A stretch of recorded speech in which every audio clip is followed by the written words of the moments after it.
Bismillahirrahmanirrahim. Assalamualaikum warahmatullahi wabarakatuh. Dan salam sejahtera buat kita semua. Perkenalkan, nama saya Hernariana SST Enkes. Saya lahir di Lanca Baru 11 November 1990. Saya seorang dosen Prodi D3 Kebidanan, Fakultas Kesehatan, Institut Kesehatan dan Teknologi Bisnis Menara Bunda Kolaka. Riwayat pendidikan saya yaitu pada tahun 2012 saya lulus D3 Menara Bunda Kolaka. Kemudian tahun 2014 saya lulus D4 Bidang Pendidik Universitas Megarizki Makassar. Pada tahun 2018 saya lulus di Pasca Sarjana UMI, dan pada saat ini saya dalam proses mengikuti Serdos gelombang pertama yang diselenggarakan oleh Kemendikti-Saintek tahun 2025. Saya akan melakukan penyusunan dokumen pernyataan diri dosen dalam unjuk kerja Tridharma Perguruan Tinggi atau PDD UK TPT. Selain menjadi dosen tetap, saya tergabung dalam organisasi profesi dosen di Optimal untuk Negeri, di mana organisasi ini menaungi dosen-dosen di Indonesia dalam pemenuhan Tridharma Perguruan Tinggi. Salah satunya adalah penerbitan buku, penerbitan jurnal, pelatihan, seminar, dan lain-lain. Pada hari ini, saya akan menyampaikan tentang teknik pembelajaran saya dengan menggunakan metode Delivery Interactive Assessment. Pada kesempatan ini, saya akan menjelaskan salah satu mata kuliah yang saya ampu, yaitu mata kuliah asuhan kebidanan pada neonatus, bayi, dan balita. Di mana mata kuliah ini merupakan mata kuliah wajib yang didapatkan di semester ganjil dengan kode mata kuliah BD 3060 dengan jumlah SKS sebanyak 4, yaitu teori 2, praktek 2 yang kami laksanakan secara tim teaching. Adapun capaian pembelajaran pada mata kuliah asuhan kebidanan pada neonatus, bayi, dan balita yaitu 1. Mahasiswa mampu mengetahui adaptasi fisiologi pada neonatus. Yang kedua, mahasiswa mampu mengetahui konsep tumbuh kembang pada neonatus, bayi, dan balita. Yang ketiga, mahasiswa mampu mengetahui kebutuhan dasar pada neonatus, bayi, dan balita. Yang keempat, mahasiswa mampu mengetahui konsep asuhan pada neonatus, bayi, dan balita. Yang kelima, mahasiswa mampu mengetahui asuhan kebutuhan dasar bayi baru lahir dan memberikan penyuluhan sebelum pulang ke rumah. Yang keenam, mahasiswa mampu mengetahui kebutuhan nutrisi pada bayi, terutama pentingnya pemberian ASI eksklusif. Yang ketujuh, mahasiswa mampu mengetahui konsep rujukan pada neonatus, bayi, dan balita. Yang kedelapan, mahasiswa mampu mengetahui penyulit dan komplikasi neonatus, bayi, dan balita. Yang kesembilan, mahasiswa mampu mengetahui asuhan pada neonatus dengan jejak persalinan. Yang ke-10, mahasiswa mampu mengetahui asuhan pada neonatus dengan kelainan bawaan dan penata laksanaannya. Yang ke-11, mahasiswa mampu mengetahui asuhan pada bayi dengan risiko tinggi dan penata laksanaannya. Yang ke-12, mahasiswa mampu membuat rencana asuhan bayi usia 2-6 hari. Yang ke-13, mahasiswa mampu mengetahui asuhan pada bayi sampai usia 6 minggu. Yang ke-14, mahasiswa mampu mengetahui pendokumentasian hasil asuhan pada neonatus, bayi, dan balita dalam bentuk SOAP. Adapun deskripsi mata kuliah, yakni mata kuliah ini adalah mata kuliah utama pada program studi. Jadi setelah menyelesaikan mata kuliah ini, mahasiswa akan mampu melakukan role play asuhan pada neonatus, bayi, dan balita tentang adaptasi fisiologi, konsep tumbuh kembang, kebutuhan dasar, konsep rujukan, penyulit dan komplikasi asuhan pada neonatus dengan kelainan bawaan dan penata laksanaannya, asuhan pada bayi dengan risiko tinggi dan penata laksanaannya, serta membuat rencana asuhan bayi usia 2-6 hari. Asuhan pada bayi sampai usia 6 minggu, serta pendokumentasian hasil asuhan dalam bentuk SOA. Materi pembelajaran dalam mata kuliah ini yang pertama, adaptasi fisiologi neonatus, yang kedua, konsep tumbuh kembang bayi dan balita, yang ketiga, kebutuhan dasar neonatus bayi dan balita, yang keempat, konsep asuhan neonatus bayi dan balita, yang kelima, asuhan kebutuhan dasar bayi baru lahir dan memberikan penyuluhan sebelum pulang ke rumah, yang keenam, kebutuhan nutrisi pada bayi, yaitu pentingnya pemberian ASI eksklusif. Yang ketujuh, konsep rujukan pada neonatus, bayi balita dan anak prasekolah. Yang kedelapan, penyulit dan komplikasi neonatus, bayi dan balita. Yang kesembilan, asuhan pada neonatus dengan jejak persalinan. Yang kesepuluh, asuhan pada neonatus dengan kelainan bawaan dan penata laksanaannya. Yang kesebelas, asuhan pada bayi dengan risiko tinggi dan penata laksanaannya. Yang ke-12, membuat rencana asuhan pada bayi usia 2-6 hari. Dan yang ke-13, asuhan pada bayi sampai usia 6 minggu. Yang ke-14, pendokumentasian hasil asuhan pada neonatus, bayi balita dalam bentuk SOA. Sistem pembelajaran. Adapun sistem pembelajaran yang akan digunakan dalam metode ini yaitu metode kuliah, tutorial, praktikum, dan laboratorium, dan penguasaan mandiri. Penguasaan mahasiswa dievaluasi dengan penilaian formatif dan sumatif serta nilai tugas. Untuk mengumpulkan tugas, saya menggunakan soft copy melalui email dosen ataupun pengumpulan secara langsung. Metode kuis biasanya saya melakukan di akhir pembelajaran dan penilaiannya dengan menggunakan rubrik. Praktikum menggunakan demonstrasi dan peraga dengan menggunakan pantom dan alat penunjang lainnya yang dilengkapi dengan penuntut praktikum. Hal ini dilakukan di laboratorium.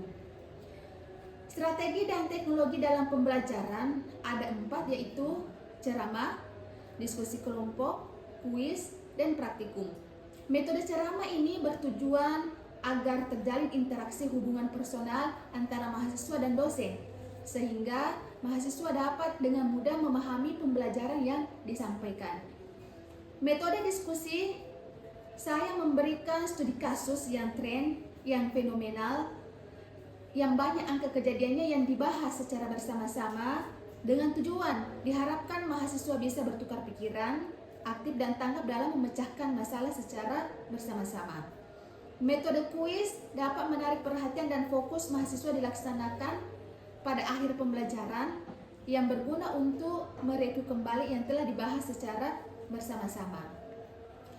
Metode praktikum dilakukan dengan cara stimulasi dan demonstrasi, dilakukan di laboratorium. Untuk stimulasi, saya memberikan peraga untuk memberikan contoh dengan menggunakan pantom, kemudian mahasiswa mengikuti satu persatu secara berkelompok. Secara demonstrasi dilaksanakan bermain peran dengan tim kelompok sesuai dengan penuntun yang telah disiapkan. Untuk mempermudah interaksi dengan mahasiswa, saya selalu mempersiapkan PowerPoint, buku ajar, atau modul yang sesuai dengan RPS. Kegiatan praktikum, saya menyiapkan penuntun praktikum, job sheet, serta alat peraga yang diperlukan. Sistem penilaian ada 2, yaitu teori dan praktikum. Untuk teori, terbagi beberapa item, yaitu kehadiran 20%, sikap 20%, tugas 20%, UTS 20%, dan UAS 20% dalam bentuk soal studi kasus. Untuk praktikum, kehadiran 20%, sikap 20%, dan keterampilan 60%. Berikut ini saya tampilkan video pembelajaran mata kuliah asuhan kebidanan pada neonatus, bayi dan balita sebagai berikut. Assalamualaikum warahmatullahi wabarakatuh. Waalaikumsalam warahmatullahi wabarakatuh. Alhamdulillah pada hari ini kita masih diberi kesempatan untuk berkumpul di tempat ini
bayi berusia 0 sampai 4. Betul sekali. Apa sih manfaat ASI? Baik itu manfaat bagi bayi, manfaat bagi ibu, dan manfaat bagi keluarga. Saya menjelaskan dulu yang pertama, manfaat ASI bagi bayi, yaitu mempunyai komposisi yang sesuai dengan kebutuhan bayi yang dilahirkan. Jadi tidak ada namanya bayi kekurangan ASI, karena yang memang ASI yang dikeluarkan itu sesuai yang diharapkan atau kebutuhan bayi. Jadi salahlah mitos-mitos orang bahwa dia kelaparan dan tidak minum ASI, hasilnya bayinya kolostrum itu sedikit. Itu salah, karena memang yang disertai itu sesuai dengan kebutuhan seorang bayi pada saat itu. Ya, selanjutnya ASI mengandung zat pelindung atau antibodi. Kemudian diberikan ASI maka akan memperkuat ikatan batin dan antara ibu dengan bayi. Karena ibunya sering menyusui kontak mata, kemudian sering melus-elus maka terjadilah kontak batin antara si bayi dengan ibu. Yang selanjutnya mengurangi kejadian karies genetis dikarenakan keadaan proses yang sesuai dengan kebutuhan bayi. Kadang-kadang kita lihat bayi masih kecil ini sudah kaku giginya, sudah coklat-coklat, itu pengaruhnya karena dia tidak dikasih ASI, dikasihlah susu formula, akhirnya coklat-coklat itu giginya. Ya, atau ada karies. Selanjutnya mengurangi kejadian malnutrisi akibat penyalahgunaan penggunaan dok yang lama. Malnutrisi ini artinya ada di ginjal seorang bayi itu atau anak yang misalnya sudah ada giginya tidak sejalan di antara gigi atas dan gigi bawah, banyak yang mengumpul. Itu adalah penggunaan dok. Jadi oleh karena itu ASI sebenarnya sangat bermanfaat untuk bayi. Selanjutnya, manfaat ASI bagi ibu yang pertama mencegah perdarahan pasca persalinan. Ada yang bisa jelaskan ini? Kenapa ASI bisa mencegah perdarahan pasca persalinan? Siapa di sini yang pernah mendengar kata oksitosin? Oksitosin. Ungkap dulu lihat. ASI bagi ibu yang pertama mencegah perdarahan pasca persalinan.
kebutuhan nutrisi kepada bayi itu terpenuhi. Jadi dari segi aspek ekonomi sangat membantu.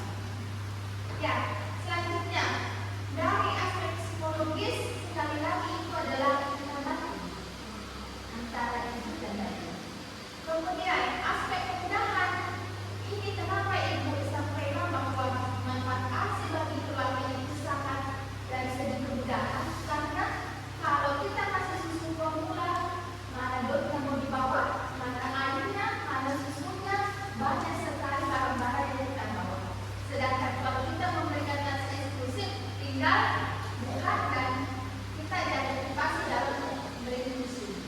Jadi tidak ada lagi kita mau panas air, mau bawa air, mau bawa susu, mau bawa dot, sudah tidak ada lagi. Jadi sangat mudah bagi ibu dalam melakukan perjalanan dengan membawa bayi. Paham? Bagus sekali.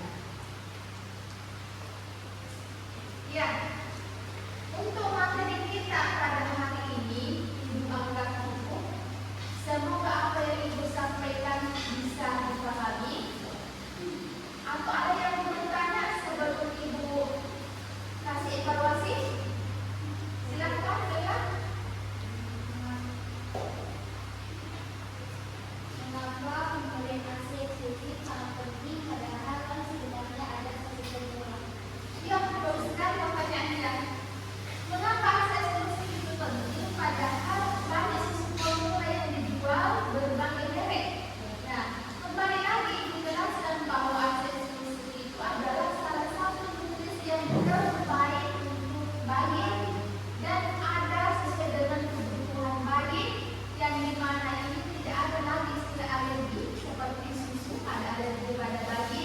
Kemudian dari segi ekonomi sangat ekonomis, sangat mudah, sangat bagus untuk ibu, begitu untuk bayi. Paham? Ya. Ada lagi yang bertanya? Tidak ada? Ya.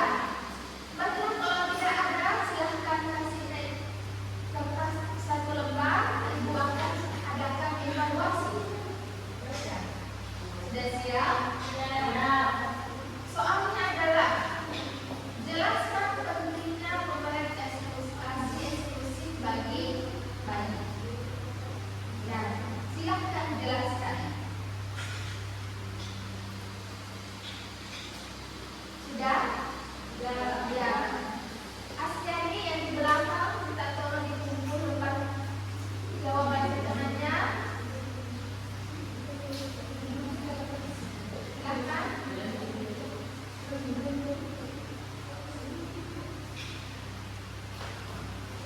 Ya. Tadi Ibu sudah lihat evaluasinya. Siapa di antara kalian yang bisa menyimpulkan materi kita pada hari ini tentang pemberian ASI eksklusif pada bayi? Ada siapa? Ya, yang silakan. Baik, ada pun yang dapat menyimpulkan dari materi hari ini, yaitu di mana ASI eksklusif sangat penting bagi bayi karena terdapat 3 stadium, yaitu ASI kolostrum, ASI matur, dan ASI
berikutnya yaitu pertemuan ke-7 kita akan membahas konsep rujukan pada donatus dan bayi balita. Jadi kepada anak-anak semua silahkan banyak membaca referensi baik itu dari buku dan jurnal tentang konsep rujukan pada donatus bayi dan balita. Insya Allah pertemuan berikutnya kita akan sambung. Mohon maaf